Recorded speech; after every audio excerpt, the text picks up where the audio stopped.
എല്ലാവർക്കും നമസ്കാരം. എൻ്റെ പേര് ഡോക്ടർ നീരജ്. ഞാൻ ഇന്നിപ്പോൾ ഈ വീഡിയോ ചെയ്യുന്നത് ചില ആളുകളോടുള്ള മറുപടിയാണ്. ചില ആളുകൾക്ക് ആരും പേരില്ല, ആരോടും ഞാൻ പേരും കാര്യങ്ങളൊന്നും പറയുന്നില്ല. പക്ഷേ ഞാൻ കമൻസിൽ കണ്ട കുറച്ച് കാര്യങ്ങൾ അതിനനുസരിച്ചുള്ള ഒരു ഇത് പറയുകയാണ്. അപ്പോൾ ചില ആളുകൾ ഇതിൽ വന്നിട്ട് ഈ ട്രീറ്റ്മെൻറ്റിൻ്റെ കാര്യം അറിയുക പോലും ഉണ്ടാവില്ല, എന്നിട്ട് വെറുതെ കമൻറ്റ്സ് ഇടും. അത് അങ്ങനത്തെ ചില ആളുകളുണ്ട്, ഒരു സെറ്റ് ഓഫ് ആളുകൾ. ചില ആളുകൾക്ക് ചില ഹിഡൻ അജണ്ട ഉണ്ടാവും. അതായത് അവരെ ക്ലിനിക്ക് പ്രൊമോഷൻ ചെയ്യാൻ വേണ്ടിയിട്ട് എന്താ പറയുക, ഒരു നമ്മളെ ഇട്ട് അങ്ങനത്തെ ഒരു പരിപാടി ആളെ കൂട്ടാൻ വേണ്ടിയിട്ട്, അത് അവരെ പ്രൊമോഷന് വേണ്ടിയിട്ട് അങ്ങനെയുണ്ട്. അതൊക്കെ ഉണ്ട്. പല രീതിയിലാണ് ഈ ഒരു ഫീൽഡിൽ കാര്യങ്ങൾ പോകുന്നത്. അപ്പം ഞാൻ പറയാൻ വന്നത്, നിങ്ങൾ ഏത് സാധനം എടുക്കുമ്പോഴും, ഫോർ എക്സാമ്പിൾ നിങ്ങളൊരു ഫ്രൂട്ട്സ് കടയിൽ പോയിട്ട് ഫ്രൂട്ട്സ് വാങ്ങുമ്പോൾ നന്നായിട്ട് നോക്കിയിട്ടല്ലേ നിങ്ങൾ വാങ്ങുക. അതേപോലെ ഫ്രൂട്ടിൽ നിങ്ങൾ പഴുത്തതുണ്ടോ എന്ന് നോക്കും, കൂടുതൽ മരുന്നടിച്ചിട്ടുള്ളതാണോ എന്ന് നോക്കും, അങ്ങനെയൊക്കെ നോക്കിയിട്ട് വാങ്ങും. ഏതാണ് മീനാണെങ്കിലും നിങ്ങൾ അങ്ങനെ ചെയ്യാം.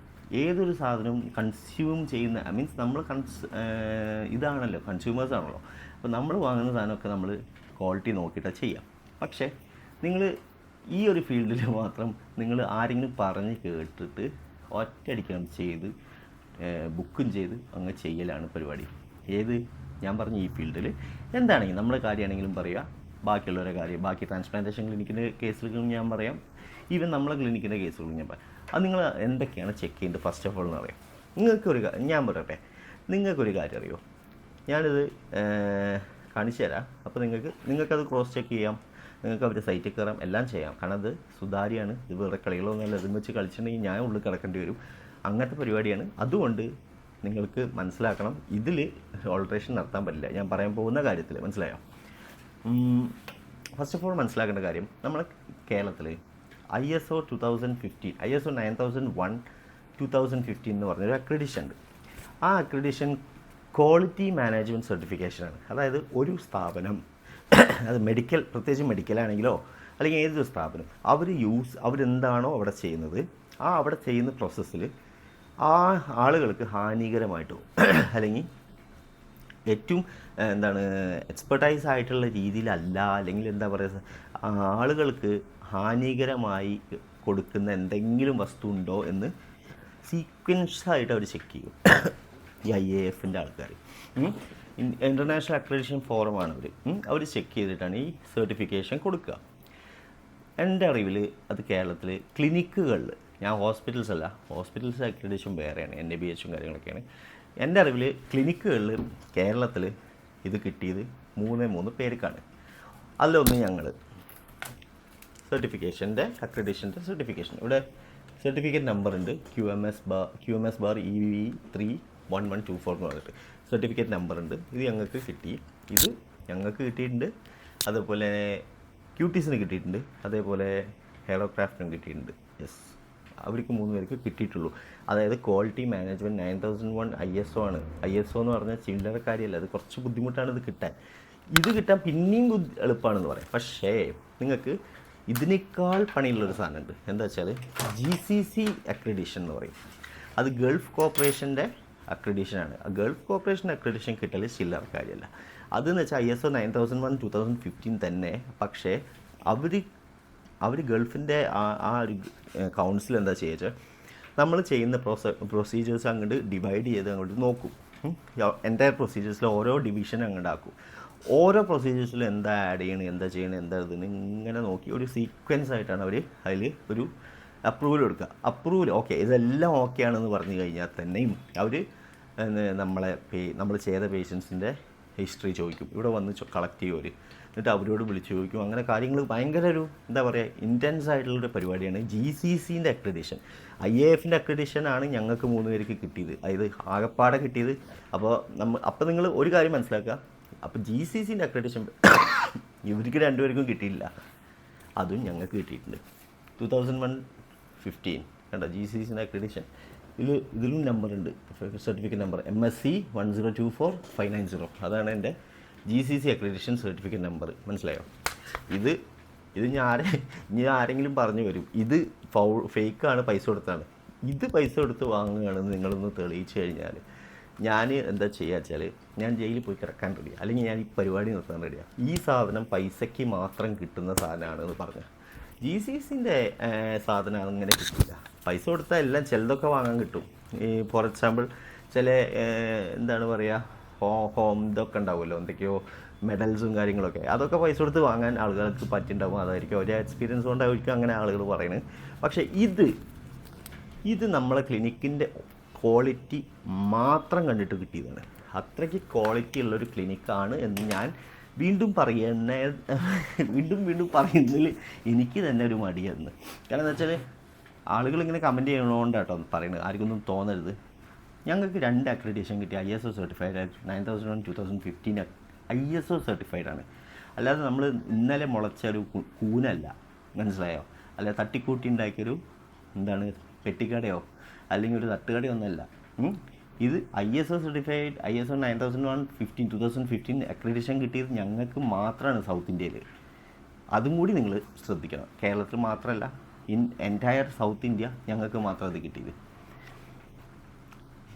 എനിക്ക് തോന്നുന്നു ഹെയറോക്രാഫ്റ്റിന് എന്തോ ഒരു ചെറിയ മിസ്റ്റേക്കിന് അത് കിട്ടാതെയായിരുന്നു, എന്തോ എനിക്കറിയില്ല. അത് കിട്ടിയിട്ടില്ല എത്രയായിട്ടും. ഇത് ഭയങ്കര ബുദ്ധിമുട്ടാക്കി GCCൻ്റെ സർട്ടിഫിക്കേഷൻ കിട്ടാൻ. അപ്പോൾ ഞാൻ പറയുകയാണെങ്കിൽ നിങ്ങൾ ഇതൊക്കെയാണ് നോക്കേണ്ടത് ഒരു ക്ലിനിക്ക് പോകുമ്പോൾ. അവർ ISO സർട്ടിഫൈഡ് ആണോ? ISO സർട്ടിഫൈഡ് ആണ് എന്ന് കണ്ടാൽ നിങ്ങൾക്ക് എന്താണ് നിങ്ങൾ മനസ്സിലാക്കേണ്ടത് അറിയോ?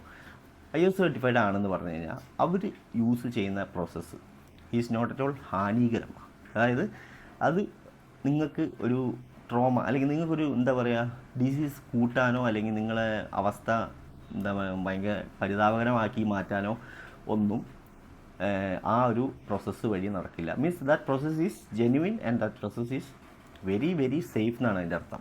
കാരണം അതിൽ പ്രത്യേകം പറയുന്നത് provides stem cell activation treatment. They are telling stem cell activation treatment ഞങ്ങൾ ചെയ്യണമെന്ന്. അത് അവർ നന്നായിട്ട് മനസ്സിലാക്കിയിട്ടാണ് പറയുന്നത്. അപ്പോൾ ചില ആളുകൾ പറയും സ്റ്റെം സെൽസ് അങ്ങനെയാണെന്നൊക്കെ പറഞ്ഞ് കമൻറ്റും കാര്യങ്ങളൊക്കെ ഞാൻ കണ്ടിട്ടുണ്ട് യൂട്യൂബേഴ്സ് പറയണത്. അപ്പോൾ യൂട്യൂബേഴ്സിനോട് എനിക്ക് ആകെ പറയാനുള്ളത്, നിങ്ങളങ്ങനെ പറയുമ്പോൾ ഇവരോടും കൂടി ഒന്ന് സംസാരിക്കുക. GCCൻ്റെ സർട്ടിഫൈഡ് ഗൾഫ് കോപ്പറേഷൻ കൗൺസിൽ അവർ UAE ആസ്ഥാനമാണ്, അല്ലെങ്കിൽ ഇൻ്റർനാഷണൽ അക്രഡിറ്റേഷൻ ഫോറത്തിനോടും കൂടി സംസാരിക്കുക. നിങ്ങൾ അവരോട് സംസാരിച്ച് നോക്കുക എന്താണ് DLAP ചെയ്യുന്നത്, എന്തുകൊണ്ട് നിങ്ങൾ 9001 2015 സർട്ടിഫിക്കേഷൻ കൊടുത്തു. വേറെ കുറേ സർട്ടിഫിക്കേഷൻ ഉണ്ട്, അത് വേറെ കുറേ കാര്യങ്ങൾക്ക്. പക്ഷേ ക്വാളിറ്റിക്ക് ഒരു ക്ലിനിക്കിന് കിട്ടുക എന്ന് പറഞ്ഞിട്ടുണ്ടല്ലോ, അത് നിങ്ങൾക്ക് ഈ 2 സർട്ടിഫിക്കറ്റ് ഒരുമിച്ച് കിട്ടാൻ നിങ്ങൾക്ക് കോടികളുണ്ടായാൽ പോലും നടക്കില്ല. ഞാൻ കാര്യം പറയുക. കാരണം എന്താ വെച്ചാൽ കുറച്ച് ബുദ്ധിമുട്ടാണ് ഇത് കിട്ടാൻ. നമുക്ക് അത്രയും പ്രോസസ്സ് നമ്മൾ എക്സ്പ്ലെയിൻ ചെയ്ത് കൊടുത്ത് അവർ ടെസ്റ്റ് ചെയ്യും, നമ്മൾ കൊടുക്കുന്ന മെഡിസിൻസ് ടെസ്റ്റ് ചെയ്യും, എല്ലാം ടെസ്റ്റ് ചെയ്യും. ഈവൻ നമ്മളെ എന്താ പറയുക പേഷ്യൻസിനോട് ചോദിക്കും, ഒരു പേഷ്യൻസിനെ ട്രയലായിട്ട് വെക്കും, അങ്ങനെയൊക്കെ ചെയ്തിട്ടാണ് ഇത് കിട്ടുക. GCC മറ്റേത്. അതുകൊണ്ട് ഞങ്ങൾക്ക് 2ഉം കിട്ടിയതാണ്. അതുകൊണ്ട് ആ ഒരു പേടി ആർക്കും വേണ്ട. ഇവിടെ ചെയ്യുന്ന പരിപാടി എന്ന് വെച്ചാൽ പിന്നെ അത്രയും അധികം കെയർ ചെയ്തിട്ടാണ് ഞങ്ങൾ ചെയ്യുന്നത്, മനസ്സിലായോ? ഞങ്ങൾ ഓരോ പേഷ്യൻസിനും അത്ര കെയർ കൊടുക്കുന്നുണ്ട്. ഞങ്ങൾ മാക്സിമം ഞങ്ങളെ കൊണ്ട് പറ്റുന്ന രീതി ഞങ്ങൾ ചെയ്യും. എൻ്റെ ഒരു വിശ്വാസം എന്താ വെച്ചാൽ, എൻ്റെ ഒരു എത്തിക്സ് എന്താ വെച്ചാൽ, ഞാൻ എന്നെക്കൊണ്ട് പറ്റുന്ന രീതിയിൽ ആ പേഷ്യൻസിൻ്റെ ചെയ്തു കൊടുക്കുന്നു. ആ പേഷ്യൻസിൻ്റെ ഭാഗത്തുനിന്ന് ചെയ്യേണ്ട കുറച്ച് കാര്യങ്ങളുണ്ട്, ആ കാര്യങ്ങൾ ആ പേഷ്യൻസും ചെയ്യുന്നു. എന്നിട്ട് നമ്മൾ കുറച്ച് കാലം വെയിറ്റ് ചെയ്യണം. മുടി വരും, ദൈവം സഹായിച്ചാൽ മുടി വരും. വന്നില്ലെങ്കിൽ, ഇനി സപ്പോസ് വന്നില്ലെങ്കിൽ, എനിക്ക് എൻ്റെ ഒരു എത്തിക്സ് പ്രകാരം, അല്ലാതെ ഇതൊരു പോളിസിയല്ല, എൻ്റെ ഒരു എന്താ പറയുക മനസാക്ഷി പ്രകാരം എനിക്ക് ആ പൈസ കഴിക്കാൻ പറ്റില്ല. ഒരാൾക്ക് റിസൾട്ട് വന്നിട്ടില്ലെങ്കിൽ ആ പൈസ ഇറങ്ങൂലെന്ന് എനിക്കറിയാം. അതുകൊണ്ട് ഞാനത് തിരിച്ചു കൊടുക്കുന്നത്. അല്ലാതെ നമ്മളെ ക്ലിനിക്കിൻ്റെ പോളിസിയല്ല, മനസ്സിലായോ? നമ്മളത് തിരിച്ചു കൊടുക്കുന്നത് എനിക്ക് തോന്നിയതുകൊണ്ട് എനിക്കത് പറ്റില്ല. കാരണം ഒരാൾക്ക് വന്നില്ല, എന്തോ കാരണവശാൽ വന്നില്ല, അത് എനിക്ക് കഴിക്കാൻ പറ്റില്ല. അപ്പോൾ നിങ്ങളൊരു കാര്യം മനസ്സിലാക്കാം, നിങ്ങളെവിടെ വന്നിട്ടുണ്ടെങ്കിൽ നിങ്ങൾക്ക് മുടി കിട്ടും, അല്ലെങ്കിൽ നിങ്ങൾക്ക് എന്താ പറയുക പൈസ കിട്ടും. എന്തെങ്കിലും ഒന്നായിട്ട് നിങ്ങൾക്ക് ഇവിടുന്ന് പോകേണ്ട ആവശ്യമില്ല. ഒരിക്കലും നിങ്ങൾ ഇവിടെ വന്ന് പറ്റിക്കപ്പെടുന്നു വിചാരിക്കുക. പിന്നെ നിങ്ങൾ ശ്രദ്ധിക്കേണ്ട കാര്യം, മുടി കൊഴിഞ്ഞു പോയി, അത് പോയി എന്നൊക്കെ ചില ആളുകൾ എന്താണ് കമൻറ്റ് പറഞ്ഞ് കേൾക്കുന്നുണ്ട്. അതായത് മുടി വന്നത് കൊഴിഞ്ഞു പോയി. വന്ന മുടി എന്ന് വെച്ചാൽ സാധാ മുടിയാണ്, അത് കൊഴിഞ്ഞു പോയാലും നിങ്ങളൊരു കാര്യം മനസ്സിലായി, നിങ്ങളെ ബാക്കി നമ്മളെ PRP പോലെയോ GFC പോലെയോ അപ്പോൾ നമ്മളൊരു ഹീലിംഗ് പ്രോസസ്സ് പ്ലേറ്റ്ലെറ്റ് വഴി ഉണ്ടാക്കി ഗ്രോത്ത് ഫാക്ടേഴ്സിനെ റിലീസ് ചെയ്ത് അതുവഴി മുടി ഉണ്ടാക്കുന്ന പ്രോസസ്സല്ല നമ്മൾ ചെയ്യുന്നത് എന്ന് മനസ്സിലാക്കുക. അതുകൊണ്ട് അവരങ്ങനെ ഉണ്ടാക്കുന്നതുകൊണ്ടാണ് GFCക്കും PRPക്കും എന്തുണ്ടാവുന്നത്, അവർക്കൊരു 90 ദിവസം അല്ലെങ്കിൽ 60 ദിവസം കഴിഞ്ഞാൽ അവർ എഫക്റ്റീവ് തീർന്നു പോകുന്നത്. അത് വീണ്ടും ചെയ്യേണ്ടി വരുന്നത്. നമ്മൾ എന്താ ചെയ്യുന്നത് വെച്ചാൽ നമ്മൾ അതിൻ്റെ ബേസിക്കിലോട്ട് പോയി ഒരു സ്റ്റെം സെൽസിനെ ആക്ടിവേറ്റ് ചെയ്യുക. അതായത് അതിൻ്റെ ഏറ്റവും ആദ്യത്തെ സ്റ്റെപ്പിൽ അത് ആക്ടിവേറ്റ് ആയിക്കഴിഞ്ഞാൽ പിന്നെ അത് ഓട്ടോമാറ്റിക്കായിട്ട് സെൽ സൈക്കിൾ കംപ്ലീറ്റ് ചെയ്യും. അത് കഴിഞ്ഞിട്ട് ഹെയർ സൈക്കിൾ കംപ്ലീറ്റ് ചെയ്യും. അങ്ങനെ പോയിക്കോളും. പിന്നെ നമ്മൾ വേറെ ഒന്നും ചെയ്യേണ്ട ആവശ്യമില്ല ആക്ച്വലി. അതുകൊണ്ടാണ് ഞാൻ പറഞ്ഞത് ഇതിൽ ഇപ്പോൾ സപ്പോസ് നിങ്ങൾക്ക് എന്തെങ്കിലും കാരണവശാൽ ഇപ്പോൾ ക്ലൈമറ്റ് ചേഞ്ച് ചെയ്തു, നിങ്ങളിത് മുടിയൊക്കെ വന്നു, ക്ലൈമറ്റ് ചേഞ്ച് ചെയ്തു, കുറച്ച് മുടി കൊഴിഞ്ഞു പോയി. പക്ഷേ നിങ്ങളൊരു കാര്യം മനസ്സിലാക്കണം, ആ കൊഴിഞ്ഞു പോയ മുടി അതേപോലെ വരും, ബെറ്റ് അതേപോലെ വരും.